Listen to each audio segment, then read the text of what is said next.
ẹ̀yin tèmi ẹ wò wàhálà wà o wàhálà ti ṣẹlẹ̀ báyìí lórí ipò ọba Awujale nítorí pé tẹ́lẹ̀tẹ́lẹ̀ àwọn èèyàn ti ń wò pé bóyá Prince Abimbola ní àwọn ìdílé Fìṣẹ̀ǹgbòwà ni wọ́n fi sílẹ̀ ṣùgbọ́n báyìí ọ̀rọ̀ ò rí bẹ́ẹ̀ mọ́ o Kúyẹ̀ náà tún ti jáde láti jẹ ipò ọba Awujale bẹ́ẹ̀ mo tún ṣe ń wí lọ́wọ́lọ́wọ́ yìí ẹ rí i pé ọ̀rọ̀ Wasiu Ayinde ìyẹn ò tí ì lọlẹ̀ pátápátá táwọn èèyàn rò bí bóyá ó ṣeé ṣe kí Wasiu Ayinde kó má jọba o ọ̀rọ̀ ò rí bẹ́ẹ̀ mọ́ o nítorí pé ohun tó bá ti níbi ọwọ́ ìjọba nínú ẹ mọ̀ pé gómìnà Dapo Abiodun òun náà lẹ́ni tiẹ̀ bákan náà gómìnà Sanwó-Olú òun náà tún lẹ́ni tiẹ̀ o ta ni kándídéètì gómìnà Dapo Abiodun ta ni gómìnà ìpínlẹ̀ Èkó ìyẹn Sanwó-Olú ta lòun fọwọ́ sí láti jẹ ipò ọba Awujale ẹ wò inú fídíò yìí náà lẹ ti máa gbọ́ gbogbo ẹ̀ lẹ́kùnrẹ́rẹ́ ẹ má wàá gbàgbé ẹ bá mi wo ibi tí wọ́n tẹ subscribe sí nísàlẹ̀ ẹ kílìkì lórí subscribe yẹn ọwọ́ yín tẹ fi ń bá wa tẹ subscribe ní orúkọ Jésù ẹ ò ní fi gba lẹ́tà ìbànújẹ́ o. tí mo ti mọ̀ pé wàhálà ti ṣẹlẹ̀ nìyẹn as a matter of arising sọ pé kọ́ gbé Dapo kọ́ lé everybody kí FCC lọ ti àfihàn pa kọ́ fi Ifá. àdó ni à ń sọ pé àní ibi tá a ti ṣe investigation láti mọ̀ pé àwọn méjì yìí gọ́fúnà méjì lọ́jọ́ forí gbára fẹ́ àwọn ọmọ Ìjẹ̀bú méjì tó jẹ́ gọ́fúnà yìí lọ́jọ́ forí àwọn lọ́dá wàhálà lẹ̀ lọ́wọ́lọ́wọ́ nísìn now Dapo fẹ́ kú lórí senatorial seat pé kó má bàa prosecute òun ni Kúyẹ̀ ṣe jẹ́ candidate tiẹ̀ because Kúyẹ̀ á lè bá Tinubu sọ̀rọ̀ then ajẹ fẹ́ Sanwó-Olú èmi náà ọmọ Ìjẹ̀bú ni mí o mo fẹ́ ní ṣe o ìyẹn ló front Abimbola òun ni mo ṣe sọ pé òkè o àti Kúyẹ̀ o àti Abimbola it is time let them go. ṣé ẹ rí sísè Ayétúndé èmi ò mímọ tí ẹ mẹ ìkọ̀kan náà méjì bọ́ ṣé ẹ rí Kúyẹ̀ yẹn ó dàbí babaláwo kò yẹ Awujale rárá mi ní pọ̀ fún wọn. Answer wo look ò jọ look ẹni tó lè jẹ Awujale the look is too rough. ṣé ẹ máa níbàá ọjọ́ táwọn yẹn wá ń tú àṣírí ẹ̀ àwọn tó mọ̀ ó jọ look hooligans ó jọ tó máa já kó àlàlẹ̀. ó dẹ̀ pé ẹ̀ sí níbàá ọjọ́ táwọn àwọn tó mọ̀ ní Èkó tó ń sọ nípa ẹ̀ wọ́n ní pé wọ́n ní ẹrú ikú Tinubu ni wọ́n ní ẹrú ikú wọ́n ní irú àwọn tí Tinubu láìkì nìyẹn wọ́n fẹ́ dàgbòrú o wọ́n fẹ́ ṣe kinní kan wọ́n náà lọ́ máa ń kó ẹrú kú jáde ní Èkó. bọ̀ sísá Yétúndé ẹ má bínú mọ́ bọ̀ tẹ bá rántí lára àwọn obìnrin méjì tó kọ́kọ́ jà Awujale èkejì ó jẹ́ Rúwà Kúyẹ̀ ó lè jẹ́ fámílì òun náà ni. ṣẹ́rí Kúyẹ̀ ẹ ní sùúrù my brother ní sùúrù ṣẹ́rí tẹ̀ máa sọ pé Adésànyà Adébánjọ ṣé ẹ mọ̀ pé common Ìjẹ̀bú name ni everywhere ní Ìjẹ̀bú land lẹ́ẹ̀ máa ti bá àwọn orúkọ yìí kẹ wọn máa sọ pé torí ẹ o ẹ relate mọ́ gbogbo Adébánjọ o torí ẹ relate mọ́ gbogbo Adésànyà o Kúyẹ̀ is Ìjẹ̀bú name ẹ máa bá ní Ṣàngá ẹ máa bá ní. ṣé mọ̀ pé ọba Ṣàpènúwà Rúwà ó ní obìnrin tó jẹ ọba Awujale ní 1750 which is Kúyẹ̀. tó ṣe ẹ máa sọ fún mi báyìí ṣe pé Kúyẹ̀ yẹn òun náà ṣe ni láftà tí ọba orí jẹ́jẹ́ which is obìnrin náà tó jẹ ní. ẹ mọ̀ pé tó ṣẹlẹ̀ nǹkan tẹ̀mí sọ fún yín bí n sìn pé Kúyẹ̀ is Ìjẹ̀bú name tó family pọ̀ níjẹ̀bú tó ń jẹ́ Kúyẹ̀. Kúyẹ̀ tiwọn is Koye not Kuye jẹ́ kó ti yàtọ̀ Kúyẹ̀ tàgọ́wòye yàtọ̀ sí Kúyẹ̀ ilé Kúyẹ̀ ilé ni obìnrin àkọ́kọ́ obìnrin ẹ̀kejì tó kọjá Awujale jẹ́bọdè after tí ọba orí jẹ́jẹ́ ní 1749 tó jẹ Awujale ó ní obìnrin àkọ́kọ́.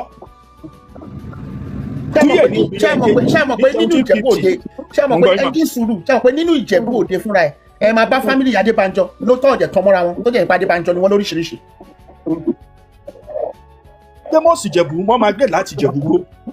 tó fi tẹ̀ Ìjẹ̀bú Òde tó fi tẹ̀ dúró irú àwọn òkú náà yẹn wọ́n pọ̀ ní Ìjẹ̀bú gbó wọ́n pọ̀ ní Ìjẹ̀bú Òde àwọn Adésànyà wà ní Ìjẹ̀bú Òde wọ́n wà ní Ìjẹ̀bú gbó ṣé ń gbọ́ mi wọ́n migrate ni. èmi sọ fún yín báyìí sí pé Adésànyà yẹn ẹ máa bá ní Ṣàgámù ẹ máa bá ní Rẹ́mọ pé Ìjẹ̀bú name ni generally mo sọ wípé kẹ má limit ẹ mọ́ Ìjẹ̀bú Òde nìkan or Ìjẹ̀bú Igbó ẹ má limit ẹ mọ́ bẹ́ẹ̀ nǹkan tí mo ń tọ́ láti sọ fún yín pé orúkọ Ìjẹ̀bú ni tẹ bá sọ nípa Koiki nsìn it's a very popular name compound name ní Ìjẹ̀bú Òde but tẹ bá dé gbogbo Rẹ́mọ yẹn àwọn Koiki wà tó jẹ́ pé Rẹ́mọ ni wọ́n ọ̀dẹ̀ kan mọ́ àwọn ti Ìjẹ̀bú Òde so that is what I'm trying to say here pé they are Ìjẹ̀bú name so àgbọ̀dọ̀ títí pé ó jẹ́ pé Ìjẹ̀bú ká sọ pé Ìjẹ̀bú Òde nìkan ló ń jẹ́ bẹ́ẹ̀ no tẹ bá ń sọ Balógun is Ìjẹ̀bú name generally gbogbo ibi tẹ bá ti bá ẹ bá ń Rẹ́mọ ẹ bá ní Ṣàgámù so àwọn orúkọ kan wà bẹ́ẹ̀ yẹn tó ṣe pé ó pọ̀ bẹ́ẹ̀ tó ṣe pé ẹ ti mọ̀ pé tẹ bá ti dárúkọ ẹ bá orúkọ Ìjẹ̀bú lélẹ̀ anyway ẹ máa ti bá ṣe understand so ìwọ̀n bá tẹ̀mí gbọ́ nípa máa yẹn nìyẹn nísìn wọ́n ní máa yẹn náà tó wá ń ṣe bíi Wasiu òun sọ pé ó tọmọ Fúnṣegúwà ó tún wá ń sọ pé ó tọmọ Gbénégúwà màmá ẹ̀kẹ́ wọ́n ti find out gbàtọ́ ní òkè Fúnṣegúwà tó lóò tọmọ yẹn dárúkọ ẹni yẹn wọ́n ní ìgbà tó máa ṣe investigation wọ́n ní kò tiẹ̀ tọmọ obìnrin yẹn kẹ́ ẹ̀ gbọ́ ìgbà tó máa lọ wádìí wọ́n rí pé màmá ẹ̀ ọmọ ọba ní Òdògbolú ni so he is a prince ní Òdògbolú. Báwo ló ṣe tọmọ kínní báwo ló ṣe tọmọ bẹ́ẹ̀ yẹn báwo ló ṣe tọmọ bẹ́ẹ̀ so tá a bá sọ pé àgọ́wòye bẹ́ẹ̀ ni kó wà lẹ́gbẹ̀ẹ́ inú Ìjẹ̀bú Òde náà bẹ́ẹ̀ náà láti kíláàsì gbogbo bẹ́ẹ̀ mọ́ gbogbo sáìdì bíi ọ̀dọ́ wa náà ṣe ni òjì sí Ìjẹ̀bú Òde so kí àwọn méjèèjì bẹ́ẹ̀ lọ ṣé ẹni ẹ wojú má nìyẹn ṣojú ẹni tẹ́fẹ́ fi jọba nìyẹn ẹ ẹni bó ṣe rí ó dàbí mi ìmọ̀kan tí máa pè máa yẹn kú yẹn tẹ́ bá wojú ẹ̀ inú ẹ̀kọ́ tiẹ̀ ń bí mi ni òun ni mo ṣe sọ pé the best thing ni pé ẹ̀yin mi gọ́fúnà méjì tẹ́jọ́ forí gbárí ẹjọ́ ajẹ́ candidate ẹ̀ méjèèjì ẹjẹ́ kọ́ máa lọ jẹ́ àfẹ́ wà láàmú because nǹkan tó ń dá wa lálẹ́ nìyẹn àwọn gọ́fúnà méjèèjì àti wárí pé àwọn méjèèjì lọ bára wọn jà eléyìí mo fẹ́ di senator dandan nísìn Dàpọ̀ play very dirty game pé tóun ò bá rí senatorial seat yẹn gbà òun máa lọ impose ara wọn as ọba ní Ìpẹ́rù ó ṣàlè escape prosecution. Another thing tí mo jẹ́ tó bá bọ̀ ni pé apart from pé àwọn afọbajẹ́ ti wọ́n dúró dáadáa lóòótọ́ pé àwọn ò nígbà kí gọ́fúnà kó impose láwọn lórí so nítorí pé gọ́fúnà wọn mú candidate gọ́fúnà lọ ṣe suspend ẹ̀ so it is deliberate a rí pé wọ́n tan Olisa eléyìí this is from right source látinú palace ń bẹ̀ náà ni kẹ lọ gbé Olisa kẹ wá gbé dọ́kúmẹ́ǹtì síwájú ẹ̀ kẹ wá sọ kó má ka dọ́kúmẹ́ǹtì yẹn kó sáré sáìnì dọ́kúmẹ́ǹtì nínú dọ́kúmẹ́ǹtì kẹtọ́kọ̀ tó wà bẹ́ẹ̀ kó sọ pé òun kọ́ lọ́ba ọba Ìjẹ̀bú Òde nítorí pé ẹ̀yin fẹ́ impose ara yín and this go to Baba Kuku ẹ̀yin méjì lọ́lé allegation yìí against Awujale ló appoint yín tó fi ń ṣe afọbajẹ but you are still under Olisa ní ìlàmù rẹ̀ òun ni olórí àwọn ìlàmù rẹ̀ so you have to go to Olisa kẹ́ ṣe gbogbo kẹ́ lọ perform right tó yẹ kẹ́ perform báwo lẹ ṣe máa fẹ́ mú Olisa tẹ́fẹ́ sọ sábẹ́ yín ẹ sọ pé kò ń ṣọba ẹ wá lọ lóríṣiríṣi àwọn èèyàn kọ́ lọ tọ́ bàbá oníbàbà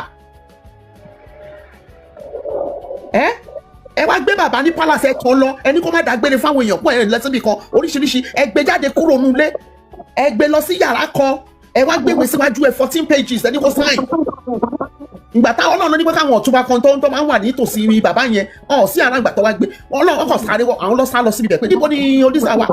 lọ sáré lọ síbi bẹ̀ lọ débẹ̀ káwọn sáré gba kíní yẹn tó kà gbà tó máa kà àṣé wọ́n kọ síbẹ̀ pé kí bàbá renounce pé òun ò kì í ṣe Olisa òun ò ṣe ọba Ìjẹ̀bú Òde tó bá jẹ́ ti renounce ó ti renounce pé òun ṣe olórí ìlàmù rẹ̀ nìyẹn. Why would you do such a thing? Then àwọn DSS tẹ́ ń lọ sọ́dọ̀ Olisa ẹ má intimidate bàbá yẹn mọ́ ẹ̀ ń ṣe bẹ́ẹ̀ ni pé náà ń béèrè question but actually ẹ̀ ń intimidate bàbá yẹn pé kí ló dé tí ò ṣe gbogbo ṣe báwọn ìtókù ti gbogbo kí ló dé tó ò ṣe gba mọ́tò yẹn ṣì wà bíbẹ̀ náà wọ́n gbé Olisa lé lórí wọ́n sọ́dọ̀ àtọ́ bá ń question èèyàn ó yàtọ̀ sí kékeré intimidate èèyàn ń pé kó lè support Olisa nìkan ló kù tó ń dúró tó ń hold the process wọn tó ò tí ì jẹ́ kó impose olórí burúkú kú yẹ.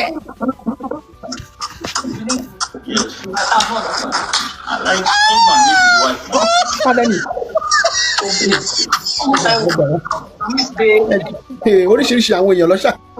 tí mo rí ìnìyẹn wà nǹkan ṣe sórí yìí. Oríṣiríṣi àwọn èèyàn ló wá síbí. Why would they do such a thing? Ẹ ti rán agent ẹ tún ti rán yàn wá láti ìlú òyìnbó ń bíbá ó fly lọ nítorí ẹ fẹ́ tọ́ Olisa ó ṣáà renounce ọ̀rọ̀ ìlàmù rẹ̀ yẹn. Why will you do such a thing baba Kuku? Appoint yín náà tó bá ṣe pé ká wọ́n on a level on a real level tọ́ síbẹ̀ yẹn náà Olisa ló máa appoint àwọn tó yẹ kó appoint kò ń ṣe Awujale kan pàpà. Ayétúndé so nǹkan tẹ́ ń try láti sọ pé baba Kuku tó ti fẹ́ kú tán yẹn tó dẹ̀ fẹ́ fún ní respect kó máa fi kú yẹn náà tó fẹ́ gbà bọ̀dẹ̀. Ó fẹ́ gbà so ibi táwọn fẹ́ gbà bọ̀dẹ̀ sí ni pé wọ́n fẹ́ gba kíní oyè Olisa lọ́wọ́ ẹ̀. Wọ́n bá gbà lọ́wọ́ ẹ̀ kí ló máa wá ṣẹlẹ̀? Ṣé wọ́n ní àgbà bàbá yẹn ti bẹ̀rẹ̀ sí lọ kí ó ti ń introduce ara wọn àwọn ní olórí àwọn afọbajẹ and which is not true. Okay. Tẹ́bá bí bàbá yẹn ṣe ń ṣe kiri bẹ́ẹ̀ pé àwọn ni olórí fún yín afọbajẹ́. Ẹ má bínú ó wá appoint secretary fún ara ẹ̀. Why would you do such a thing? Sister Yetunde, mo tún fẹ́ béèrè nǹkan kan lọ́wọ́ yín o. Eléyìí direct source lélẹ́yìí o. Ẹ má direct source lélẹ́yìí o. Mo tún fẹ́ béèrè nǹkan kan lọ́wọ́ yín ẹ jọ̀ọ́. Àwọn olórí fìṣẹ́gun wa yẹn gan kí làwọn yẹn fẹ́ ṣe torí right wọn lọ fẹ́ gbà lọ́wọ́ wọn. No, àwọn náà gbà bàbá Owóyẹmí ti bọ́ síta ń ṣe ó ti lọ ṣe interview ní Arise News ó jẹ́ ti wọ́n nu government ó ní kán fi àwọn afọbajẹ́lẹ̀ kán ṣe nǹkan tó yẹ kán ṣe. Ẹ mọ nǹkan tẹ́mi ṣe béèrè ni. Àti ìrì traces fún àwọn afọbajẹ́ fẹ́ gbẹ́ bọ̀dì tí ó ní tí mo kàn rí táwọn afọbajẹ́ ṣe nísìn tí ò tẹ́ wa lọ́rùn ní pé kẹ́ wá fẹ́ fi systematically yọ Olisa ìyẹn náà wà ò ní gbà. Ṣé mọ̀ kan tí mo ṣe béèrè ni tí kinní tó bá ń lọ báyìí tó bá ṣe ojúde ọba tó sẹ́nibọ̀dì tó hàn dẹ̀ gbà ẹ rí i pé tó bá ti fẹ́ máa di early 2027 ìtìjú máa jẹ́ kí Dàpọ̀ yọwọ́ ìtìjú máa jẹ́ kí Sanwó-Olú yọwọ́ ẹ gbà bí ṣe sọ fún yín. wọ́n á yọ wọn náà gbọ́dọ̀ yọ because ṣẹ́ra àwọn méjèèjì yẹn nísìn. wọn ò ní fẹ́ kó prolong ju yíyá yẹn. tí ẹni tẹ́ bá sọ ọmọ ẹ̀ hàn lọ́mà nǹkan takọ̀ rí nìyẹn àwọn méjèèjì yẹn lọ́n dàrú lọ́wọ́lọ́wọ́ báyìí Dàpọ̀ Sanwó-Olú. Ẹ má bínú nítorí candidate wọn. Ṣé tún máa pariwo wọn síta tẹ́ bá pariwo síta so they can be able to pull back. Ẹ wo ní last week yẹn sì tí mi ò bọ́ síta rárá jẹ́ gbogbo information tí mo rí lélẹ́yìn sí ok kí wá dé bíbá ìsìn kí wá ní information yẹn káàtì mo mọ̀ ní ìwá sọ pé èdè yóò dà bẹ́ẹ̀ kẹ́ information ti torí sáà tí mo jẹ́ sọ fún yín from direct source ni kẹ́ wá sọ pé irọ́ o ṣé mo ní proof. Okay. Gbọ́dọ̀ bá Olisa pariwo síta náà lórí social media náà. Kúyẹ̀ yẹn ó dàbí babaláwo kò tiẹ̀ fìtì bẹ̀ yẹn. Olófò màá ní bọ̀bọ̀ yẹn kọ́ máa gbọ́dọ̀ mú bọ̀bọ̀ yẹn olófò ẹ wo àwọn tó ti kúrọ́ mọ́ o kúrọ́ mọ́ gbélégún wa o ti kúrọ́ mọ́ fùṣègùn wa èèyàn mélòó ló tọ́ mọ́ o tún tọ́ mọ́ wọn ọba òdo ògbólú èèyàn mélòó ló tọ́ mọ́ bíi Wasiu exactly like Wasiu ó ní mo ṣe sọ fún yín pé ṣẹ́rí ti Wasiu yẹn ẹ gbàgbé ẹ̀ kò sínú picture nítorí àwọn ti mú àwọn tó ń dá wàhálà lẹ̀ àwọn tó ń jà. Mo tún wá fẹ́ jẹ́ kí ẹ ṣe investigation yẹn dáadáa mo rí níbì kan ṣe rí ibi tó ti purọ́ pé ọmọ Èkó lòun ti wá yẹn nígbà tó fẹ́ jẹ kínní yẹn ẹ publish ẹ̀ sínú newspaper wọn á ti àwa ètò ṣe parọ́ ìyẹn ò tí ì débi ó ń parọ́ tó bá débi oyè yẹn ó máa make gbogbo live àwọn common season níjẹ̀bọ́dé ó máa make ẹ̀ miserable ó dẹ̀ máa gbà bọ̀dẹ̀ àwọn ó dẹ̀ máa divide bó ṣe ń ṣe ọba níjẹ̀bú because àwọn bá kan á kó wọn mọ́ra àwọn kan kò ní kó wọn mọ́ra ìdáwé ó máa jẹ́ káwọn ọba Ìjẹ̀bú máa sá láti dé Ìjẹ̀bú Òde lẹ́mi ṣe rí bọ̀bọ̀ yìí nìyẹn ẹ ṣe.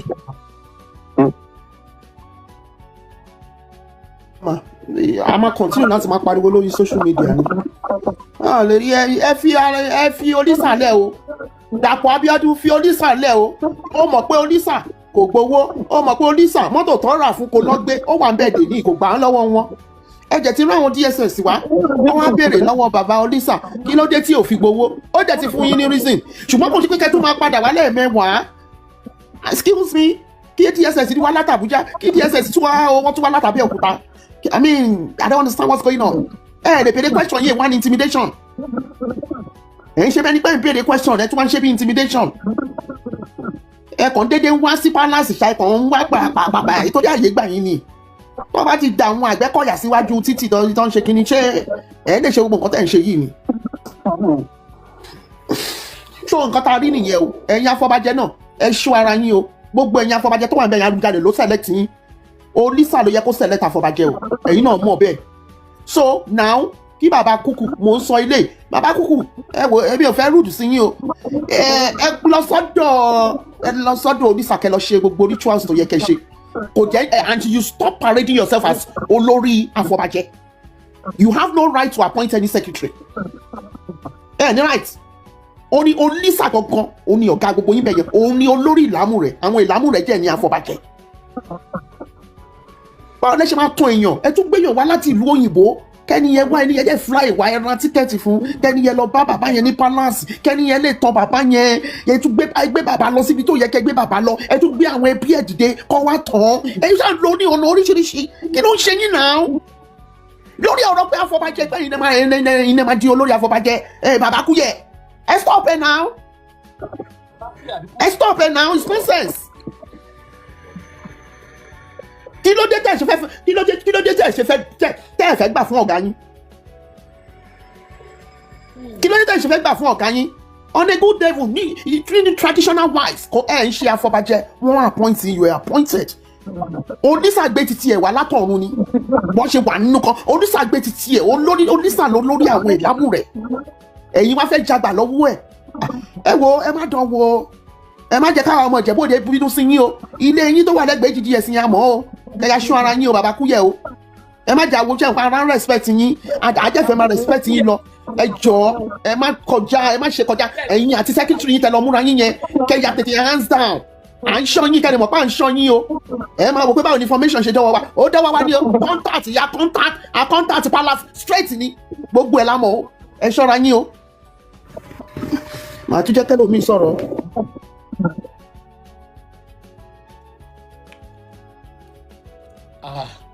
Brother Ọlá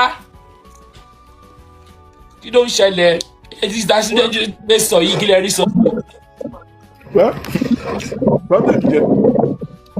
ọ̀tẹ̀ náà ni brother fífẹ́ tiwa náà ni jẹ ọ̀tẹ̀ náà ni so ẹ̀ lè fẹ́ yẹ kù ọ̀tẹ̀ mi kọ́ rí bẹ́ẹ̀ ni pé àwọn wèrè àárín wọn tọ́ọ̀bà tí ìyọ wọn ẹ gbàgbé ìjọba yẹn jẹ bọ̀ tẹ́lẹ̀ láyé àtijọ́ àwọn èèyàn máa ń sá fọ́ba nínú ẹja àsùtọ̀rọ̀ kí ló fà sí yẹ́pọ̀ èèyàn ya gbogbo nǹkan fẹ́ jọba tẹ bá ṣàkíyèsí ní 80s in the 90s ọ̀yàn fẹ́ wọ́n máa ń yẹrí ní pé ọba tẹ̀lé ò fẹ́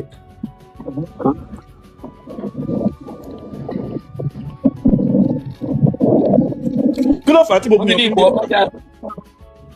yẹn tí gẹ́tì nǹkan tí mo sọ in the late 90s early 80s late 80s ọ̀yàn máa ń sápọ̀ wọn fẹ́ jọba but these days àti wèrè àtàsíwìn ló fẹ́ jọba kí ló fà á. olódà bí àwọn tó fẹ́ di pastors ṣe pé tẹ́lẹ̀ àwọn èèyàn máa ń sá fún profession ìbọn ń sìn gbogbo èèyàn kórìíṣe owó wà ń bẹ̀ ọba náà wọ́n ń kórìíṣe owó wà ń bẹ̀. wọ́n ti rí ọba yẹn àti political tó ọ̀nà míì náà fún wọn láti máa rí gbogbo kọ́ máa jáde wọn yẹn lọ náà ṣe ni because wọ́n máa ṣiṣẹ́ fún politicians ìmí ìlú wọn bá politicians lọ́ndà owó you understand so gbogbo kí nìyẹn lè continue náà fẹ́ ibo ìjẹ́tọ́ ti ní tọ́tí wà privilege sí yẹn wọ́n fẹ́ kọ́ jàgbà lọ́wọ́ àwọn tó nǹkan èmi bèbè pé nǹkan tó ṣe ń ṣe bẹ́ẹ̀ nìyẹn. ẹ ti ẹ̀ wo Kúyẹ̀ yẹn wo bójú ẹ̀ ṣe ní ó dàbí adigunjalè ẹ wojú ẹ̀ bó ṣe rí ẹ jẹ́ wojú ẹ̀ ẹ̀rù máa bà yín. kò sẹ́mi kàn mọ̀ ní pé wọ́n ti politics bọ gbogbo Awùjalẹ̀ yẹn ẹ lè má rí jẹ for the next 2-3 years. jẹ́ ìbá ṣọ́ra. èmi gbà bẹ́ẹ̀ èmi tẹ mo fọwọ́ sí pé tí Dàpọ̀ bá ti kó ṣe ààrẹ lọ àti Sanwó-Olú ó ní àwọn méjèèjì lọ́jọ́ ń dàrú fìn àwọn méjèèjì lọ́jọ́ bá àwọn Lagos and Ogun State governors àwọn olórí burúkú méjèèjì tó jẹ́ pé ọmọ Ìjẹ̀bú yẹn àwọn náà ń dá wàhálà lẹ̀ nítorí olúkàkú fẹ́ impose candidate ẹ̀yẹ kan jẹ́ dúró pé èmi ni governor èmi ni màá ní sè ẹ̀yẹ kan náà jẹ́ dúró pé governor ni ẹ́ governor lèmi náà ọmọ Ìjẹ̀bú ni ẹ́ ọmọ Ìjẹ̀bú lèmi náà so èmi náà ní sè wọ́n á lo proxy tó nǹkan tó ń dá wàhálà lẹ̀ gọ̀gọ̀gọ̀ nìyẹn. so òun èmi ṣe sọ pé candidate àwọn méjèèjì yẹn kọ́ tiẹ̀ máa lọ ó bá ti ṣe pé yẹn ni tó bá ẹ̀yin méjèèjì ẹ máa kó ṣì candidate yín lọ àwọn candidate ṣì pọ̀ rẹpẹtẹ ṣe bá àwọn 24 lọ mú wọ́n jẹ́ tún wọ́n select àwọn tó bá yẹ kọ́ mú bẹ́ẹ̀ instead ẹ máa ti torí àwọn méjèèjì kan wọ́n máa dà lúrú ẹ máa kó ṣì yín yọ. ní kí ni wọ́n fẹ́ ṣe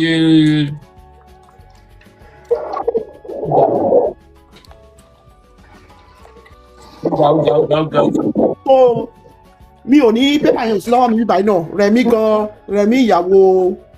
Tinubu mo ti mọ fámìlì tó ti wá orúkọ fámìlì ẹ̀ gan mo ti gbogbo ẹ̀ ti wà lọ́wọ́ mi gbogbo ẹ̀ lọ́ ti fún mi ní wíìkì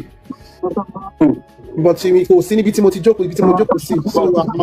tí gbogbo ẹ̀ bá rí báyìí kọ́pù fún obìnrin ja Awùjalẹ̀ ṣùgbọ́n obìnrin méjì ti ja Awùjalẹ̀ rí. wọ́n lóbìnrin Ọ̀nàrúgà fẹ́ jọ. àǹtí mọ̀rí yẹn níyẹn ò lè jẹ́ nítorí kó wá láti Jàdíàrà Fúṣẹ́gbùà ló ń jẹ́ ó Jàdíàrà ò lè jọba.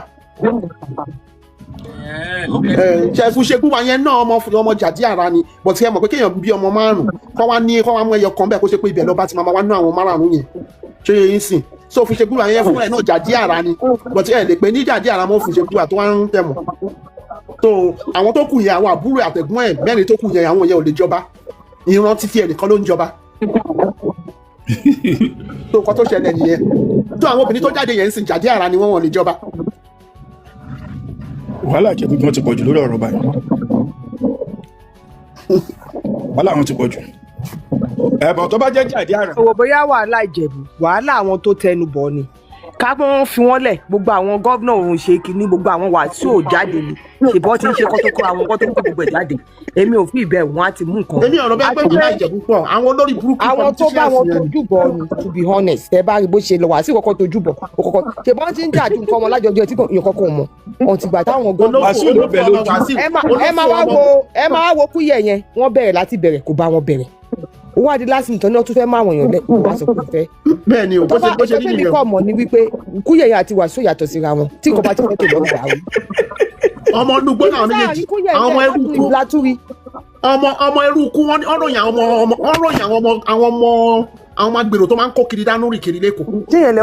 wọ́n ní Tinubu bá fẹ́ ṣiṣẹ́ kíṣẹ́ gan-an ó wà lára àwọn tó máa ń lò Kúyẹ̀ yẹn. ṣé mọ̀ Kúyẹ̀ tẹ́ fẹ́ jẹ yìí Awujale of Ìjẹ̀bú land ni ṣé Kúyẹ̀ yẹn lè wá fẹ́ fi ṣe tó ń kọ́ ẹ̀wù. Ọlọ́run ní pé Kúyẹ̀ ò yàtọ̀ sí MC Olómọ àti gbogbo àwọn tó ń jà yìí. bẹ́ẹ̀ ni ẹ ṣeun ẹ mọ̀ pé ìgbà Wasiu náà ń ṣe bẹ́ẹ̀ òun náà máa ń kọ́ àwọn ọmọ eruku kiri wọ́n ṣe ń ṣe nìyẹn ẹ máa imagine ìwọ náà máa ṣàánú wa o àwọn olófò yìí tó ń pọ̀ tọ́kàn dára wọn. láàrin èmi àti ṣẹ́yìn ò fi pé bóyá Kúyẹ̀ ló ní kí Wasiu kọ́kọ́ wá dàrú kóun lè wọlé bẹ́ẹ̀ mi ṣe rí nìyẹn. ẹ wo níbi tá a dé yìí ẹ máa gbọ́ níbi tá a dé yìí kò sí nǹkan tí ò pọ̀ sí. Sista Yetunde ẹ má bínú ẹ mọ̀ nǹkan tèmi sọ alájà ẹ sì wàláhì Ọlọ́run ò ní gbà làákàyè yìí mo sì sọ fún wọn last night a ṣe show mo kó máa ká Ayinde gan ló rán Kúyẹ̀ wá nǹkan tèmi tún rò. àní níbi tá a dé yìí kò sí nǹkan tí ò pọ̀ sí. ṣé ẹ rò pé ó lè ṣẹlẹ̀ ṣá. ọmọ méjèèjì náà ṣe bí Kúyẹ̀ àti Ayinde ọ̀rẹ́ ni wọ́n. bóyá Ayinde ò tẹ̀ ní ọba jẹ tẹ́lẹ̀ tó jẹ́ pé ẹ bọ̀ ó ti pẹ́ ẹ wo bọ̀bọ̀ ibo tó sọ pé ẹ mọ̀ nǹkan tọrọ Ayinde ṣe máa le kò ṣàǹfààní fún Sanwó-Olú kò jẹ́ ṣàǹfààní kankan fún Dàpọ̀ lọ́wọ́lọ́wọ́ ń bàtà wá sí gbogbo wa ti mọ nǹkan tó ń ṣẹlẹ̀ lọ́wọ́lọ́wọ́ ń sìn. báwa bá a dá àkọ́dá 6-5 kò ní ò jẹ́ kí program yìí lọ sókè. tó yẹ yín sìn. ẹ bá a dá lọ sùn. kò ṣàǹfààní fún Kúyẹ̀ kò ṣàǹfààní fún Dàpọ̀ torí Dàpọ̀ ń tiẹ̀ senatorial state ló wá tó yẹ yín sìn. sáyé ti dẹ ẹ má bínú mo tún fẹ́ béèrè kankan lọ́wọ́ yín o Kúyẹ̀ tó bọ́ta yìí kí ló ṣe sí Ìjẹ̀bú Òde. kí ni nǹkan tó ṣe sí Ìjẹ̀bú olórí burúkú. ṣó kọ́lé sí Ìjẹ̀bú Òde ṣó ń ràn wọ́n lọ́wọ́ ń bẹ̀. ó pọ́sibù kan ẹ mọ̀ pé bí ìpè ọmọ Ìjẹ̀bú náà ní sọ wọ́n máa ní family house máa wà dandan nìyẹn. ṣó ti ní ohun tó ṣe fún society ni mò ń sọ. kí ni nǹkan tó ṣe kí ni nǹkan tó ṣe àléyàn kó ẹrú kú kiri ẹni ó ṣe nǹkan adé ọmọ ọ̀ka nìyẹn ló ń kórìn. because ṣe rí caterias tó fẹ́ fi jẹ ọba Ìjẹ̀bú Òde yìí sìn ó fẹ́ máa ti gbogbo àwa Ìjẹ̀bú lójú pé kí ló tójú jẹ́ pé àwọn ará wọn. àwọn afọbajẹ ò mú o wọn ò Kúyẹ̀ o nítorí wọn ò mú Kúyẹ̀ ní Dàpọ̀ ṣe dàrú o tó ti gbogbo ẹ̀ nísìnyí. ẹ jẹ́ kí Dàpọ̀ dàrú Dàpọ̀ onípẹ́ lọ tó ń bá dúró lórí ẹsẹ̀ wọn lọ́dún yìí ẹ̀kú tó bá di next year. akọ̀nídìí wọn kọ́ dúró lórí ẹsẹ̀ wọn ni. akọ̀nídìí wọn. ẹ jẹ́ power tap ka invite others program torí bá power tap. akọ̀nídìí wọn kọ́ dúró farm. bàbá Oyèmí ṣùpọ̀ síta ní ṣé àná ni àbí èní ni tó sọ pé kọ́ fi àwọn afọbajẹ́lẹ̀ kọ́ jẹ́ kó ṣiṣẹ́ wọn pé àwọn ò ní gbà kọ́ impose láwọn lórí. because wọ́n ní táwọn ti jẹ ọba mọ́ wọ́n ní tí family àwọn ti jẹ ọba mọ́ ló ti pẹ́ gan-an ọlọ́wà tó time tàwọn ẹ fẹ́ gbà mọ́ àwọn lọ́wọ́ àwọn ò ní gbà o so kọ́ bá lè dúró farm next year ti fẹ́ dé tán jẹ́ mọ̀ pé Dàpọ̀ nǹkan tẹ̀mí tún gbọ́ lẹ́nu àwọn ọmọ Ìpẹ́rù gangan nísìn wọ́n ní Dàpọ̀ náà fẹ́ impose ara ẹ̀ àṣà ọba nípẹ̀rù wọ́n ní wọ́n kí fún wọ́n nígbà tó lọ bá àwọn ẹbí ẹ̀ sọ̀rọ̀ jẹ́ mọ̀ pé ọmọ ọba lòun náà wọ́n nígbà tó lọ bá wọn sọ̀rọ̀ ní iṣẹ́ mọ̀ ọjọ́ wọlé ọjọ́ lọ sọ̀rọ̀ ọmọ ìyá ọmọ bàbá wọ́n ní wọ́n jẹ́ sọ fún pé no wọ́n ní so síìtì bẹ̀yẹn ṣì empty wọ́n ní so Dàpọ̀ ń play game burúkú lọ́wọ́lọ́wọ́ pẹ̀lú wa nípa àgbọ̀dọ̀ gbà nígbà tó bá ti rí pé a kí fún òun tán tí kò rí senatorial seat yẹn wọ́n ní ó máa padà wá sí Ìpẹ́rù ló máa ti wá jọba finally tó ṣe pé wọ́n nílé prosecute ẹ̀. Sista Yetunde ẹ má bínú jẹ́ kí n ṣe senatorial seat tí Dàpọ̀ ń jà fún òun náà kọ́ la Amosun tún jà fún yìí sí. no títí ibi tí Gbẹ́ngà Daniels wà Amosun ti central lọ́hùn lòun wà central Abẹ́òkúta ibi eléyìí tí Gbẹ́ngà Daniels ń jà fún. ok Gbẹ́ngà Daniels náà ń jà fún tí Gbẹ́ngà Daniel ló wà ń bẹ̀ tẹ́lẹ̀ òun tún fẹ́ lọ fún re-election ní Dàpọ̀ bá ló ń ranjú mọ́ tó ń sọ pé irọ́ òun máa lé fún. ṣé rí Dàpọ̀ ònójú tì ní ìjọ tó ń pín tìjú kò sí lé ní. kò sí jẹ́ wọ́n náà ti sọ fún títí pé kó jẹ́ kí Gbẹ́ngà lo 4 more years. kò sẹ́ni tó ṣàdúrà fún níjẹ̀bù kò nójú tì ní. ṣe bóun ló tún ṣe ń bá adé tó ń jà tíyẹn kí orí ìkẹ̀ṣẹ́ kó yà sáko lọ́dẹ ó yà tàdé tó ń lẹ̀ kó má di bùtù bẹ́ẹ̀. àná lọ pé àwọn bloggers ó fún wọn lówó ní kó máa kúrọ́ gbadé tó ń ti sá kúrò ń lù òun ti ń fi Interpol lé adé tó ń kẹ́ ọ̀jẹ̀ fìlú lẹ̀ adé tó ń tó sì lọ sí pati amusu ní Abẹ́òkúta ń bíbà bó jẹ lọ ń purọ́ mọ́ ọmọ lọ́mọ ó ló ti sá lọ ó ló máa lé Interpol ìtẹ́jọ́ bá ṣe ń lé ìta bí wọ́n ṣe ń fi Interpol léyàn nìyẹn. ṣé mo problem ti Dàpọ̀ ní ni ẹni tó bá ti jẹ́ olè ònójútì honestly òun nìwọ ẹ̀yìn ẹjọ́ tó ń pín ìtìjú kò sí lé fún bọ̀bọ̀ yẹn wàláì ẹ má gbà fún o àwọn gbogbo mọ̀ gbogbo jẹ̀bi ló dó tì í lẹ́yìn ẹ má jẹ́ gbogbo nígbà torí ẹ̀ náà a gbọ́dọ̀ máa bọ́ síta ṣé mọ̀ nígbà míì tá a bá gbé àwọn info mi wà kò dáa kẹ́ máa bi wá pé níbo la ti gbọ́ because ó wà sensitive láti máa dárúkọ àwọn èèyàn tó ń sọ gbogbo orúkọ rẹ̀ yẹn you know it's like I shall promise everybody pé a máa bá yín gbé jáde lórí social media a máa gbé jáde ṣe understand ọjọ́ téèyàn bá ti lọ ń sọ sọ́ọ̀sì èèyàn ní rí mi gbà so èèyàn gbọ́dọ̀ wà careful ṣe understand it sin ṣe bí mo ṣe power tap nsìn yẹn ó ti wọ 8:3 náà láti 7:6 so. ṣé báyìí kí sista mọ́rin wájà Awujale. Nice rárá nígbà tó jẹ́ pé èmi látò dídí Ondo mi ò qualify àwọn tó qualify ẹ lé wọn dànù. ó bá yìí ìbẹ́ gbọ́ mi láti jọba nu. Olúfúnmiláyọ̀ òun ni mo ṣe sọ pé kọ́ kúkú gbá àwọn méjèèjì kọ́ àti candidate àwọn méjèèjì yẹn kọ́ yọwọ́ kúrò bẹ́ẹ̀ kó má bàa sí wàhálà mọ́ tó bá ti yọ candidate Dàpọ̀ tó yọ candidate Sanwó-Olú àwọn candidate. ẹ̀bọ̀ tó bá yọ wọ́n sista Yetunde ọ̀n mẹ́rin ló máa wà ńlẹ̀ Fatai Arówólò Abiodun Onuga Dr. Kunle Hassan àti Princess Kemi Adédọ̀kun Onuga tó bá yọ àwọn méjèèjì. ẹ má gbàgbé wípé ẹ brọ́dà mi ní sùúrù ẹ má gbàgbé pé àwọn 24 ẹ ní sùúrù ẹ má gbàgbé pé àwọn 24 ẹ jẹ́ àní sùúrù ẹ má gbàgbé pé àwọn 24 lọ ṣe real scrutiny. bàbá oníṣẹ̀ṣe ń kọ́ tájù kọ́. wọn ò yóò pẹ̀lú àwọn first list. ọtí mo sọ́nsìn ni pé àwọn tó lọ fún proper scrutiny they are 24 lọ́dọ̀ DSS so kọ́ gbé àwọn 24 yẹn jáde. ẹ ṣe mọ̀ pé àwọn tó lọ fún proper scrutiny ní DSS ọ̀n mẹ́rin lọ́wọ́ kọ̀ọ̀kan Fatai Arówólò Abiodun Onuga Dr. Kunle Hassan àti Princess Kemi Adédọ̀kun Onuga. bíbí abíkọ́lá gan wẹ́kọ̀ọ̀kan tí wọ́n ti gbé EFCC lé lọ́rìn. òun náà mò ń sọ ṣẹ́rẹ́ mẹ́rẹ̀ẹ̀rin mọ̀ ní ábà àwọn kọ̀ọ̀kan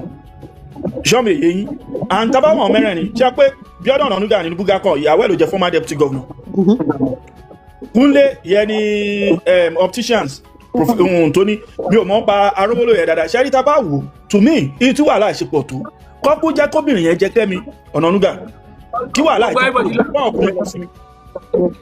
ẹ tí understand àníkò náà ní dáwọn yẹn ọ̀ ní dá lóhùn sẹ́mi tó wípé Jàdí Àrà ni ó ti jáde sẹ́. ẹ mọ̀ mọ̀ ṣé Jàdí Àrà ìjọba rí ni ṣe bóun lóbìnrin ẹ̀ kejì tó kọ́ ẹ bọ̀ tí wọ́n ti change ìgbà táwọn British dé ìgbà tó máa fa document ní wọn lọ́wọ́ Fúṣègbúwà lọ́fà òun lẹ ṣe ń gbọ́ Fúṣègbúwà lẹ́nìí sẹ́ kó tó ti pa àwọn British máa ń ṣe gbogbo kinní yẹn ni àwọn Jàdí Àrà gbogbo wọn papọ̀ lọ́njẹ́ Jàdí Àrà. ṣe bá wò Fúṣègbúwà ló jọba Ìdúnjẹ̀bù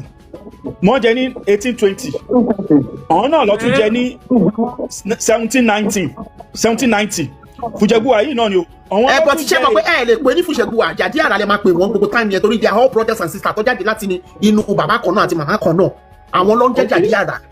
ṣe ẹ understand Fúṣègbúwà fúnra rẹ̀ ẹni sùúrù Fúṣègbúwà fúnra rẹ̀ Jàdí Àrà lòun náà ẹ ti kẹ̀kẹ́ ó kẹ́ ẹ explain ẹ̀ fún yín èmi àti yín èmi o ẹ̀yin o àti láwọn àbúrò bíi mẹ́ta bàbá kan náà màmá kan náà ló bí wa tó orúkọ wa sọ́ni mu wa ìsì Jàdí Àrà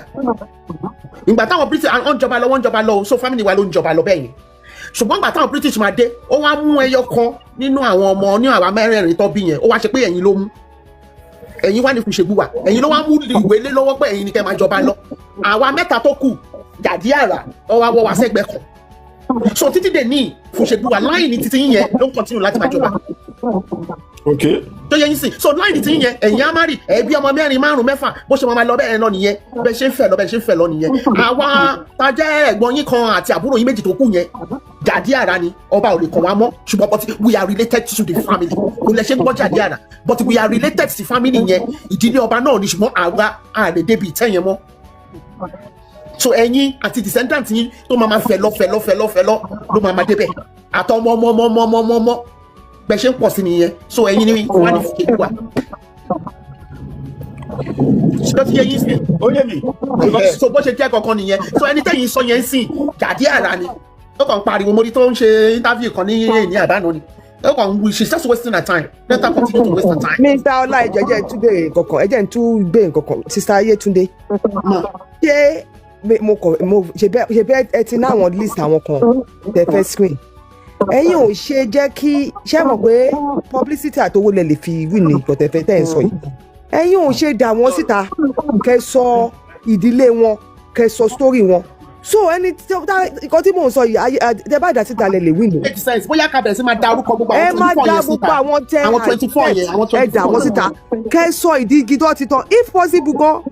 owó wà nínú ìdílé yìí náà ẹ ju díẹ̀ fáwọn tẹlifíṣàn kìíní kọ́ máa bá yín kà síta so oníkà tó bá ti ń kà síta wọ́n á máa mọ àwọn tó rí lítọ́ sí gangan. because gbogbo àwọn tá à ń sọ yìí náà orúkọ wọn ti lọ fún screening. ẹ mọ tí mo ṣe sọ bẹ́ẹ̀ tó bá ti wá ń kà síta wọ́n máa jẹ́ kó mọ̀ pé ní ìdílé Yorùbá ní ìdílé Ìjẹ̀bú Òde o ìjọba ò lè mọba fún wọn o àwọn ọmọ oyè táwọn dà síta rè báyìí ibìkan lélẹ̀ tiwa ìdílé ọkùnrin lélẹ̀ ìdílé báyìí bóyá yẹn lẹ́jú lè fi pa wọn bẹ́ẹ̀ mi ṣe bí mo ṣe. mo máa bá èèyàn kan sọ̀rọ̀ ẹni tó ní orúkọ àwọn 24 táwọn DSS ti scrutinize yẹn bóyá ká bẹ̀rẹ̀ sí máa gbé wọn bóyá tá a bá lè contact wọn káwọn náà bẹ̀rẹ̀ sí máa wá sórí social media nsìn so that we can select because with the way things are going let me be. ẹ kọ́ ti sáyé dídé ẹgbẹ́ ń sọ tán ẹ má bínú nígbà tí ẹ kọ́kọ́ ń sọ àwọn tó bá ta yẹn abárẹ́ni tó fẹ́ sọ ọ̀rẹ́ di ààrẹ ìjọba social media kan ló ti máa mọ́ba bó social media gan lè help yín àwọn tó náà fẹ́ rúùlù àwọn fẹ́ jọba tó dẹ̀ dákẹ́ kó ní kálukú wa máa sọ qualification ẹ̀ síta tí gbogbo ayé lè bá wọn gbọ́ tó dà ẹ̀ lè mọ̀ ṣe rí ìgbà míì oyè yẹn tọ́ sí wọn bọ̀kọ́ tó máa mọ̀ ìgbà tó máa gbé báàgì owó sílẹ̀ láàrí irú báàgì owó yẹn kò jẹ́ tó bá sọ pé wọ́n ti dá padà fún wọn káwọn fi ṣe publication títí wọn ká mọ gbogbo wọn ká máa rí wọn báyìí tá a bá ti ń rí wọn àti mẹni tó tọ́ sí àti mẹni tó tọ́ sí ayé á lè dá sí ẹ ṣe. ọmọ nǹkan tẹ́ sọ òótọ́ ni because chances yẹn ó slim fún Abímbọ́lá pẹ̀lú gbogbo nǹkan tó ń lọ lọ́wọ́ because Dàpọ̀ nígbà ṣe understand àti òun ni mo ṣe sọ pé problem ta ní lọ́wọ́ Sanwó-Olú àti Dàpọ̀ ni so ó bẹ́tà káwọn candidate àwọn méjèèjì kọ́ra kúrò lónú gbogbo show yẹn ọkọ̀dọ̀ tí wọ́n kúrò you see ó dẹ̀ sì ní àwọn candidate tó bá yọ àwọn méjì yẹn kúrò nú àwọn 24 ó sì kù 22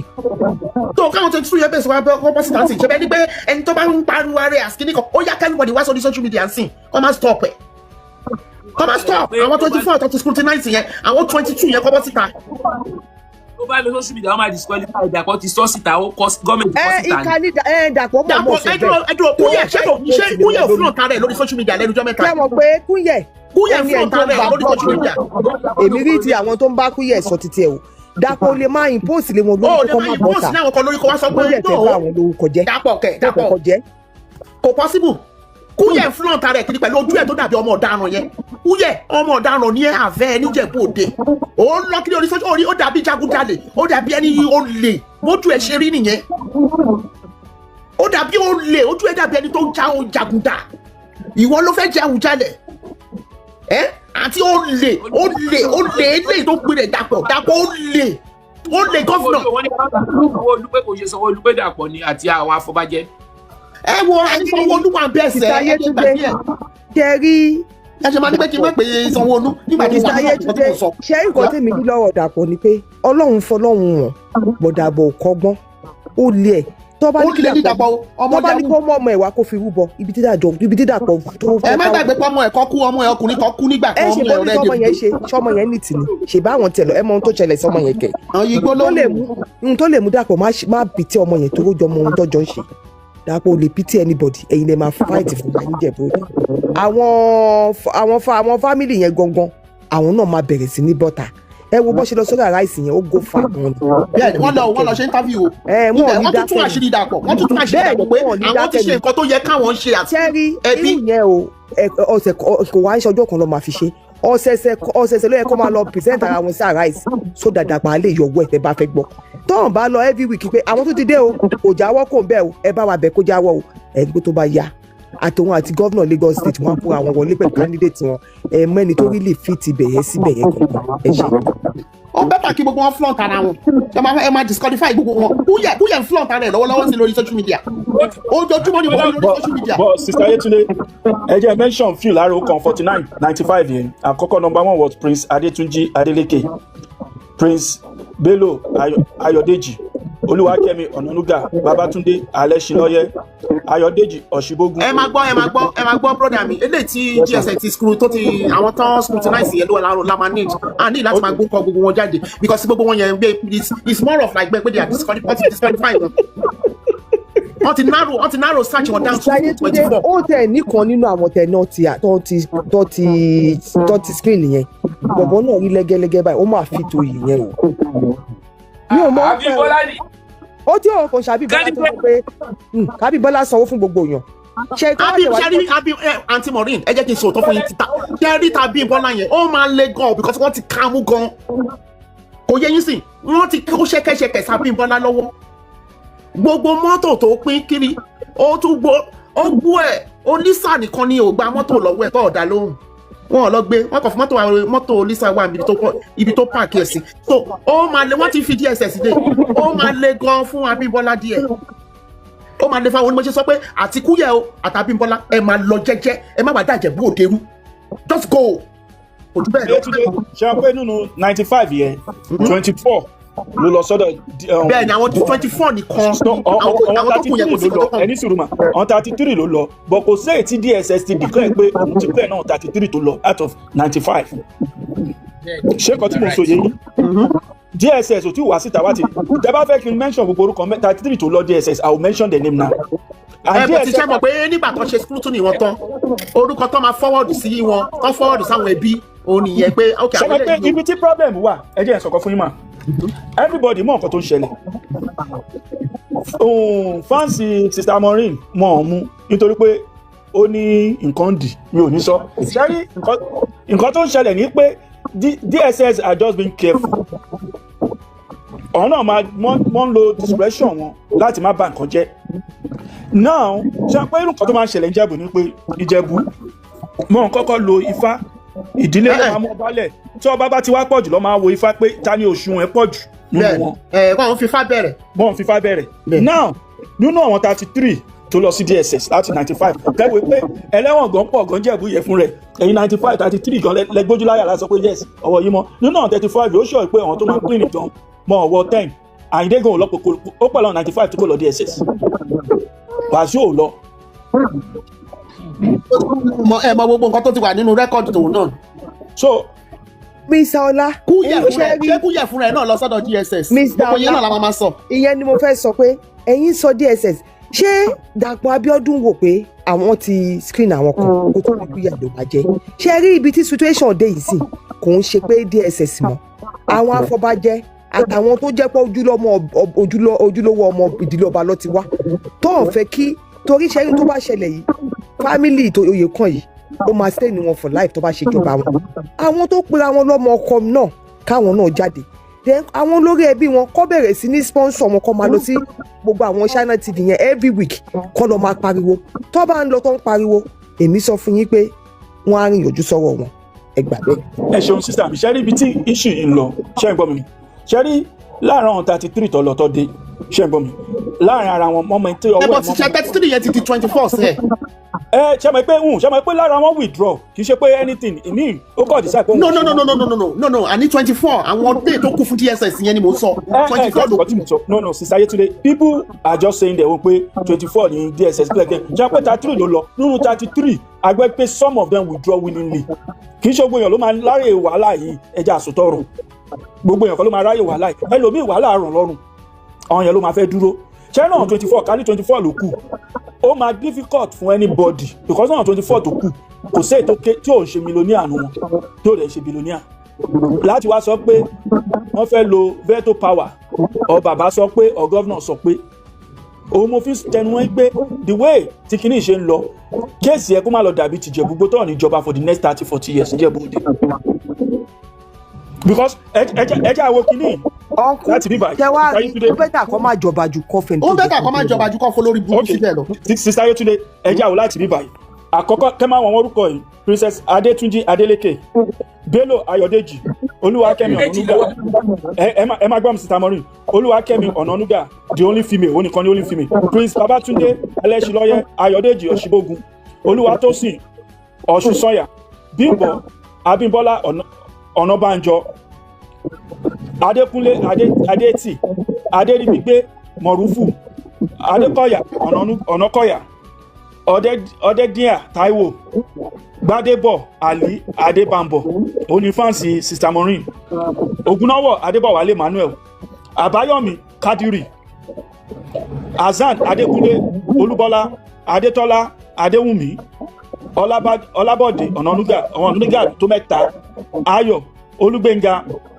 Adémọ̀rin Kúyẹ̀, oní nọmba 19, Prince Ọlámilékan Bádẹ́rù, Odúbíyì Olúwafẹ́mi, Búdàṣírù Kúkọ̀yí,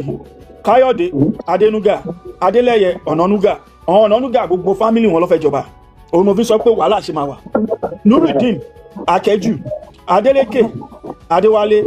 Ọláìdé Ashiru, Aríọlá Yusuf, Ajíbọ́lá Ọdúnsì, Fatai Adéṣẹ́gun Arówólò, Alátiṣe Saheed Bákàrè Adélékè. Tàbá wù ṣe ń gbọ́ mi mà, àwọn Adélékè lásán níbẹ̀ tó 5, àwọn Ọ̀nànúgà tó 10, wọn 6. Ṣé problem tí mo sọ yé yìí mà? Àwọn púpọ̀ yìí, àwọn náà sì wà ń bẹ̀ o, àwọn Alátiṣe náà wà ń bẹ̀. Òun mo fi sọ pé ó máa difficult fún pé even Tinubu láti sọ pé òun fẹ́ yọ̀yàn lé wọn lórí because gbogbo àwọn orúkọ yóò ń ṣe kékeré ń jẹ́ wọn ṣe orúkọ kékeré òun náà ni mo sọ wọn lè ṣe máa bá kúyẹ̀ lásán kúyẹ̀ lẹ́yìn kúyẹ̀ ṣẹ́rí kúyẹ̀ ò jámọ́ kankan gbogbo orúkọ tó pè jáde níbi bẹ̀yẹn ní èní nísìnyí àwọn orúkọ ńláńlá ló pè yẹn náà. Bẹ́ẹ̀ni òun mo fi sọ pé Dàpọ̀ lẹ́nu nùgbò kínní Tinubu gan ò lè sọ̀rọ̀ because àwọn orúkọ tó wà ńlẹ̀ gan wọ́n máa competitive gan gbogbo àwọn orúkọ tẹ́lẹ̀ yẹn. Àìmọye wọn tó máa ṣẹ́wò Dàpọ̀ sí coin nínú wọn kí tó ṣe jẹ́ gọ́vnà ṣáláàtì ṣe lè fẹ́ sọ̀rọ̀ àbọ̀wọ̀n aṣírù. wọ́n kú bó ṣe mọ̀ pé ní tí nǹkan bá dé stage kan kò ń ṣe owó bíi pé bíbí rẹ̀ òun làwọn Ìjẹ̀bú fẹ́ mú sìn. òun náà ni àwọn sọ pé ṣẹ́rí gbogbo àwọn káwọn tẹ̀lé gọ́vnà tá à ń sọ yẹn. gbogbo àwọn tẹ̀ pé yẹn bíbí rẹ̀ gbogbo náà ṣẹ́rí nǹkan tí ọ̀làǹkà láti sọ sí pé ṣẹ́rí gbogbo àwọn candidate àwọn governors yẹn àwọn candidate yamayama ni kò wọn lè ṣẹ́mọ̀ àwọn orúkọ tó pè ń bẹ̀ yẹn heavyweight pé Tinubu gan kò ní lè sọ pé òun fẹ́ impose lé wọn lórí pé these are people tó ṣe pé wọ́n ṣiṣẹ́ wọ́n make owó wọn wọ́n wà establish orúkọ tí Tinubu náà recognize tó mọ̀ dáadáa ní ilẹ̀ Yorùbá land tó yẹ yín sí so Tinubu náà gan ẹ̀rù àbá láti sọ pé òun fẹ́ appoint èèyàn kò fẹ́ yìí tí òun fẹ́ appoint èèyàn kan lé wa lórí so Dàpọ̀ fúnra ìgbà tí Tinubu bá ń bẹ̀rù gan yóò bí pé Dàpọ̀ fúnra ẹ̀ gan á bẹ̀rù tó yẹ yín sí tó gbogbo yẹn afọbajẹ́ ló máa pàpà wá mú gbogbo kíní yẹn gbẹ̀yìn. kí ló wá fún gọ́vnà jákujàku Lagos State yẹn kí ló wá kàn tẹ̀ bẹ́ẹ̀ nítorí kó jẹ́ àwọn láti Ìjẹ̀bú. ẹ mọ̀ pé ọmọ Ìjẹ̀bú Mùṣín ló ti wá òun náà sọ pé òfẹ́ ní state. Ìjẹ̀bú Mùṣín ló ti fẹ́ mọ́ bá sí. no ọmọ Ìjẹ̀bú Mùṣín ni sẹ́ẹ̀. Ìjẹ̀bú Mùṣín ló ti fẹ́ mọ́ bá sí. ẹ wò ó ṣe rí gọ́vnà òdìsẹ̀tì yẹn náà òun àti brọ́dà mi kú kan náà lọ́jọ́ lọ ní Ìjẹ̀bú pẹ̀. kílẹ̀ wí mà. gọ́vnà méjèèjì yẹn ṣé Ìjẹ̀bú this way to táwa tí gbogbo wa ti wá báyìí ṣé bẹ́ẹ̀ lọ ti fẹ́ mọ́ bá ni àbí Ìjẹ̀bú ibẹ̀ kọ́ o ẹ máa wọ ẹgbẹ́ tí ẹ mọ̀ pé wọ́n lo political might wọn náà ni òun náà ni bí náà ṣe provide the solution pé the best solution ni pé ẹ̀yin méjèèjì o candidate ẹ̀yin méjèèjì ó dà. Sister Ayétúndé alájà ẹ jẹ́ mi sọ̀kan fún yín ẹ mọ̀ wáyé tí kìíní tó ṣe difficult fún Tinubu àti Dàpọ̀ ṣe pé kó bá pé àwọn orúkọ ta kà yóò ní wọn ń ṣèyàn bí mo ti ṣe lè sọ they are not mighty people máa ti nominate èèyàn kan lé wọn lórí ẹ tí ìdí ẹ ti nǹkan tí mo sọ alájà ṣẹ́rí tẹ bá wọ àwọn orúkọ yẹn níjẹ̀bú fún rẹ̀ Ìjẹ̀bú gan fúnra wọn gan wọ́n gbà pé àwọn orúkọ èèyàn ni wọ́n most of them wọ́n ṣiṣẹ́ wọn clean kì í ṣe ètò ẹ pé wọ́n lọ tọwọ́ wọn bọ̀ ṣọlọ business wọn they are open ní pé yes. ọ̀nkọ́lá torí ẹ̀ ni Dàpọ̀ 419 yẹn ṣe sọ pé kọ́ máa wà polówó ara wọn ó mọ̀ pé tó bá polówó ara wọn àwọn yàtọ̀ àwọn èèyàn tó tóbi báyìí wà níbí báyìí torí èlù ṣe ní tó bá ti polówó ara wọn máa disqualify wọn láti lè mú èèyàn tí ò da lé wọn. bẹ́ẹ̀ owó ṣe disqualify Kúyẹ̀ sí torí Kúyẹ̀ ń polówó rẹ̀ so kó disqualify Kúyẹ̀. ẹ mọ reason ṣẹ́rí ó mọ ohun tó ń ṣe nǹkan tó máa ṣẹlẹ̀ nìyẹn ó mọ̀ pé táwọn olórúkọ yẹn bá bọ́ta question tó máa question ẹ̀ máa pọ̀ jù ló ṣe ní kó má pààyàn kó lè yọ ohun tó jẹ́ kó yọ̀ ní wọn lórí àwọn yẹn ló wà nígbà because ọmọ bíbí ire ni wọ́n tó jẹ́ pé ọmọ Ìjẹ̀bú Òde ọ̀sẹ̀ pé àwọn yóò ti sọ̀rọ̀ ṣẹ́rí problem ibi tí problem àti wà fún Dàpọ̀ ni pé ìjọ tó wọn yẹn bá come together as one even gan mọ́ lè sọ pé àwọn fẹ́ rí Dàpọ̀ ní Ìjẹ̀bú Òde fún wọn tó bẹ́ẹ̀ wọn jù bẹ́ẹ̀ lọ àwọn tí mo mention tó bá náà wọn fẹ́ rí Dàpọ̀ tó ṣe jẹ́ gọ́dún nínú Ìjẹ̀bú Òde kò sí nǹkan tó lè. ẹ dúró.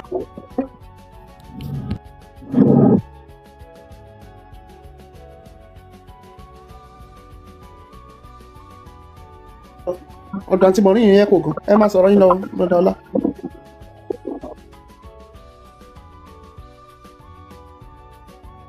so ajẹ́jẹ́ bá wò àwọn pípù yìí gbogbo ọkọ̀ dákẹ́ wọ́n wò ní kì í ṣe pé wọ́n fẹ́ take action even Tinubu àìmọye wọn tó ti máa pè lẹ́yìn ìpẹ́ ṣáà ní sùúrù Ọ̀kídàpọ̀ fúnra ẹ̀ gan máa bẹ̀ wọ́n lẹ́yìn kì í ṣe pọ́rọ̀ ẹ̀nu aláṣẹ Sony Music fún ṣọ́ọ̀kù náà àbí kí ló kẹ́ kò lè sọ̀rọ̀ kí Dàpọ̀ náà fẹ́ sọ̀rọ̀ mọ́ ọ̀bíire nítorí ṣiṣẹ́ city governor. so ṣé nígbò kíní yẹn lọ́jíìkì ni because nǹkan tó wọ́n ń retí ni pé tí àwọn olówó yẹn àwọn billionaires yẹn bá sọ̀rọ̀ wọ́n lè sọ pé àwọn lọ́kọ̀ sọ fi da throne Àwùjalẹ̀ lọ́kọ̀ sọ pé kí àwọn nominate yẹn kan nítorí ẹ̀ lọ́wọ́ lóyè náà fún play politics pẹ̀lú wọn diplomacy ẹja máa tó tẹ̀lé ṣèbí nǹkan tó fẹ́ rí àti gbọ́. ẹ má bínú Mr. Ọlá mo tún fẹ́ bí Mr. Ayétúndé fún nǹkan kan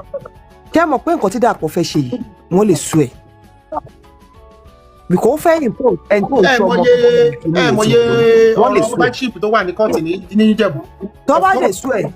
ó máa sú ẹ̀ lọ tó máa fi kórè ẹ̀kọ́ bẹ́ẹ̀ ni wọn ò dẹ̀ ní mọ́ba. bẹ́ẹ̀ ni wọ́n máa sun ni wọ́n máa sun bí títí Ìjẹ̀bú. kọ́ lè sùn ìyẹn ni kọ́ tún ṣe fún Dàpọ̀ kọ́ sú ẹ̀ wá ánsà kí ni qualification tó fẹ́ fi Kúyẹ̀ sí ṣé ọmọkùnrin ni Kúyẹ̀ nínú Faguwa family ni a máa wá sọ àwọn lọ́ọ̀yà pọ̀ níbẹ̀ yẹn náà àwọn sáà ní pọ̀ níbẹ̀ yẹn tó lè sùn kínní yẹn láti ṣọ́ọ̀tì Dàpọ̀ lẹ́nu mọ́ ẹ jẹ́ ká máa wo ohun tó fẹ́ ṣe. Dàpọ̀ yẹn tí àwọn afọbajẹ ọba ti because pẹ̀lú gbogbo eléyìí tó fẹ́ lọ ṣe pẹ̀lú onísànsìn ó ti ẹ̀kọ́ discourage mi nípa wọn téèyàn kan fẹ́ impose ààrẹ àmì tó jẹ́ ṣe pé o mọ̀ pé kò tọ́ sí ẹ àmì o fẹ́ sọ ọ́ di ìwọ ni. wọ́n tó máa ní Olísà lára káwọn òyìn kọ́kọ́ lọ sùn Dàpọ̀ sí court wọn bá dẹ̀ wá yan Olísà àtúntà tí kèsì bá ti wà ní court. wọn lè yọ Olísà tó lọ ti yọ Olísà. èmi kàn tẹ̀ sọ ni pé tó bá dẹ̀ wọ́n tán ní kí Olísà sign tó bá ti lè gbé kèsì sí court ó ti bà gbogbo plan wọn. Olísà design kankan wọ́n ti bá wọn ti sọ fún wọn kọ́ máa ń tẹ welcome anybody abáde anybody adìẹ ti sọ fún àwọn tó ń jẹ́ secretary wọn gbogbo wọn yẹn anywhere they go with him any document take it and don't sign read and ẹ ṣe gbogbo ẹ wọ́n ti mọ gbogbo ẹ torí ẹ náà la ṣe bọ́ síta wá tó àṣírí wọn síta ń sìn ń gé káàdì kí ṣé dàtí wọ́n á dé mọ̀ pé àmọ̀ nǹkan tán àárín wọn gbogbo nǹkan tán ń ṣe o wọ́n máa rẹ̀ bẹ̀ pé àmọ̀ ṣebí àwọn afọbajẹ́ sì ṣe meeting wọ́n lọ ṣe secret meeting lọ́dọ̀ nílé bàbá Kúyẹ̀ ní wíìkì tí mo ṣe sọ yìí wọ́n lọ ṣe meeting náà tó ẹ gbọ́dọ̀ wà careful bàbá Kúyẹ̀ ẹ ṣe iṣẹ́ tí wọ́n rán yín ṣùgbọ́n kẹ́ wá sọ pé ẹ fẹ́ gba ipò. ẹ má bínú Sister Ayétúndé ẹ ti sọ pé àwọn ọba lọ jẹ ẹdẹ náà àwọn afọbajẹ ò fẹ́ gbà kí lọ ṣe secret meeting fún. ẹ ṣe mọ̀ pé Dàpọ̀ ìgbà tó ṣe mọ̀ pé ẹ lè blame wọn it's not that I'm trying to support them ìgbà tí Dàpọ̀ ti stop process yẹn gbogbo ẹ lè expect káwọn náà máa meet náà àwọn náà wọ́n máa strategize náà wọn kàn lè jẹ́ kí kọ́ máa wò bẹ́ẹ̀ náà so gbogbo ẹ máa secret ni náà you see but èmi ò láì gbogbo ilé tó fẹ́ dánwò pẹ̀lú ẹ fẹ́ lọ dánwò pẹ̀lú Olísà yẹn kò sáyé bíbẹ o kò sí àyè bíbẹ ẹ jẹ́ má dánwò àwọn ọmọ Ìjẹ̀bú Òde á bọ́ síta fún yín ni o wọn rán yín ṣẹ́ o wọn rán yín ṣẹ́ o nobody can remove Olísà gbé position yẹn wá látọ̀run ni ó gbé wá níbo lẹ́yìn ti tọmọ bíbẹ̀ mo kàn béèrè ní o níbo lẹ́yìn ti tọmọ bíbẹ̀ tẹ́fí sọ pé Olísà ò ṣe ọba Ìjẹ̀bú Òde mọ́ nítorí pé ẹ fẹ́ dọ́gbọ́n yọ kúrò níranú ẹ̀yin lẹ́fẹ́ wá máa hẹ́ẹ̀dì lámú rẹ̀ wípé òun ló resign fún rẹ̀ pé òun ò ṣe ọba Ìjẹ̀bú Òde níbo ẹ̀yin gan abẹ́ Olísà lẹ́wà torí Olísà ni olórí àwọn ìlámú rẹ̀ abẹ́ Olísà wọ́n appoint ẹ̀yin ni Olísà gbé títí ẹ̀ wá látọ̀run ni ọ̀gá yín ni Olísà jẹ́ so ẹ ṣọ́ra yín gan o ẹ má rò bẹ́ẹ̀ pé àlè wojú ẹ̀ wo ayé ẹni tó bá kọjá ìyá rẹ̀ à ń wojú ẹ̀ o as much as I should respect everybody tó ẹ má kọjá ìyá ara yẹn má gbogbo nǹkan tẹ́ ẹ dánwò yẹn tẹ́ ń pé tẹ́ tún náà ń pè àwọn èèyàn tó ń kọ́ máa tọ́ ẹni ẹlẹ́ni tẹ́ ẹ ní dandan kọ́ sáyìn tẹ́ ń gbé dọ́kúmẹ́ntì oníburúkú kiri pé ọ̀tọ̀wọ́bọ̀wé kọ́tọ̀wọ́bọ̀wé bàbá yẹn gan fúnra ẹ smart ṣé ni bàbá yẹn tì wọ́n kò sáyìn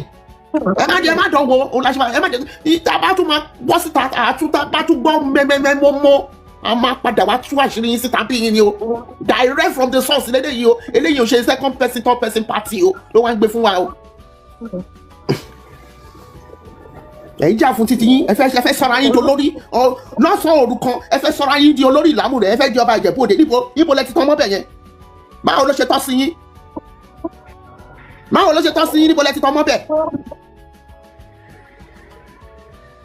àwọn ẹ ti gbàgbé pé Awujale tó lọ yìí ló appoint yín gan tẹ́fi di kíní tẹ́fi jẹ́ yín tán fọ yín tán fi sí position yẹn kò ń ṣe pé bóyá kò ń ṣe pé bóyá ókè pé ó tọ́ sí yín gangan ẹ̀yin náà mọ̀ bẹ́ẹ̀ náà. tẹ́ bá ti jọba tó jẹ́ kó jọba kó tutù gbogbo nǹkan tí Awujale bàjẹ́ ẹ jẹ́ kí Awujale bá kọjá jọba kọjá nítorí bá rí pọ́n wọlé ni ṣé mo mistake ta ṣe mà àwọn Ìjẹ̀bú àkí ń rúùtù sáwọn ọba wa nítorí aláwọn ọba tó ṣe pé ìjẹ̀mọ́ respect ara wọn so àwọn náà wọ́n respect wọn bẹ́ẹ̀ yà ń gbé wọn lọ